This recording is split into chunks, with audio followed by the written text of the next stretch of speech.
hvala medijima koji ste došli u velikom broju. Ja sam sa vama dosta sarađivao kroz prethodne godine, kako kroz ovaj amaterski fudbal, tako i kroz profesionalni fudbal.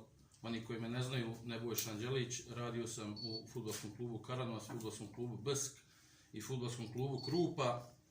Na neki način zvijezde vodilje su mi bile uvijek klubovi koji imaju nekakve ambicije i uvijek se to nekako slagalo sa mojim ambicijama i u skladu sa tim smo došli danas do ove ideje. Zahvaljujem se upravnom odboru fudbalskog kluba Naprijed koji je dao meni šansu i priliku. Ja ću pokušati da maksimalnom angažovanošću da to vratim kako na terenu, tako van njega.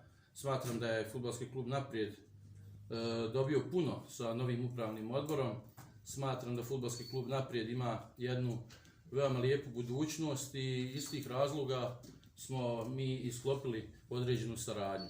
Ono što mogu još reći u ovom trenutku da nevezano za, da kažem, fudbal, to je ovaj objekat koji sam ipak za ovih 5 mjeseci, mislim vi novinari to bolje znate, ali mislim da nikad niko nije uspio ovako za kratko vrijeme da napravi ovako zdanje i još jednom i vama hvala što ste došli evo da posjetite, da promovišete fudbalski klub Naprijed u tom smislu. A što se tiče samog takmičenja, kao što je predsjednik rekao, pred nama je stavljen jasan cilj.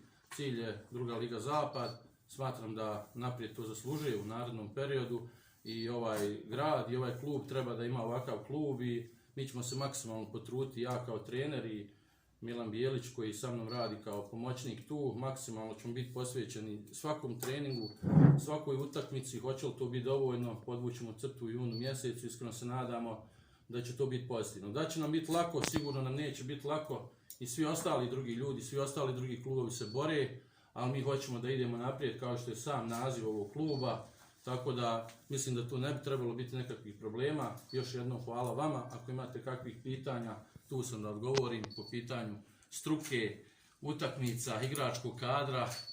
Pojačanje, čuli smo da ima pojačanja, koliko imaš igrača na raspolaganju i kontrolne utakmice? Što se tiče samih igrača, mi sad na spisku imamo 27 igrača, od tih 27 imamo otprilike 6 do 7 novih igrača, to je pojačanja. Izdvojio bi Sinišu Radoju kao nekog igrača koji je najzvučnije pojačanje našeg kluba, igrač koji zaslužuje veliki respekt i kao momak i kao igrač i svojim trudom, odnosno igrama prethodnih 10 godina je to pokazao na terenu i mislim da Naprijedu treba takav jedan igrač.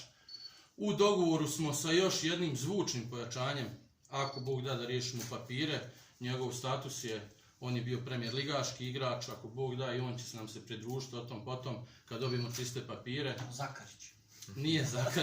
Nije Zakarić. Tu su nam novo pridošlica, znači golman Dobrijević s kojim sam ja sarađivao, znači u Bsku i u Karanovcu, neko ko ima iskustvo, neko ko poznaje znači kompletnu ovu ligu, jednako kao i ja što sam prošao. Još samo da se nadovežem ovo, kroz svoju skromnu, da kažem, karijeru, sve lige sam prošao, znači osim prve lige Republike Srpske. Imam želju da možda tu ligu još kao trener vodim sa fudbalskim klubom Naprijed. Prošao sam od 4. do 2. lige sa fudbalskim klubom Karanovac. Sa fudbalskim klubom Bsk sam prošao od 4. do 2. lige.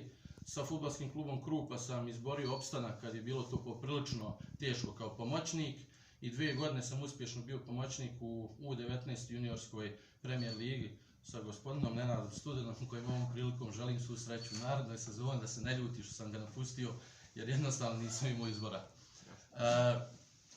Nadovezao se samo još na pojačanja, osim tu Dobrijevića, tu su mladi momci kao što su Dakić, omladinac Rudar Prijedora koji igra omladinsku premijer ligu, tu su Pero Miladinović koji ima iskustvo igranja i 1. i 2. lige, tu su 2 fočaka, Vasiljević i Šupić koji imaju iskustvo igranja prvoligaških utakmica, tako da mislim da smo napravili jedan respektabilan tim koji će biti konkurentan. Da li će to biti dovoljno, opet kažem, mi ćemo se svi potruditi, mi opet kažem imamo maksimalnu podršku. Ono što je meni jako bitno, mislim da vi novinari to poznajete jer obilazite klubove i znate s čim se susreću klubovi. Ovo što mi ovdje u fudbalskom klubu Naprijed imamo i kakve uslove imamo i od predsjednika i upravnog odbora, šta god da sam poželio da kažem, od lopte do bilo kojeg rekvizita, to je bilo riješeno u roku jednog dana, 2 dana. Mislim da je to za nas trenere jako bitna stvar i Eto, ovom prilikom još jednom se svima zahvaljujem i ako ima još kakve pripremne utakmice nisam. Izvinjavam se, što se tiče utakmica, prva kontrolna utakmica je već narednog vikenda, znači, odnosno ne sutra, nego za 8 dana, u Mrkonjić protiv Slobode, Mrkonjić grad, 18. igramo u Prnjavor protiv Ljubić Prnjavora, znači već prvoligaške utakmice, da kažem, protiv prvoligaša. 25. smo zakazali utakmicu sa Goricom iz Šipova, s obzirom da je kalendar takmičenja usvojen tek prije, da kažem, 5 dana, imali smo te poteškoće, nismo mogli, da kažemo, ni da startamo, jer nismo znali. Područni fudbalski savez Gradiška je donio neki dan odluku da liga počinje 18. marta, tako da mi sad smo u potrazi za još jednim protivnikom, tako da i to ćemo vrlo brzo saznati.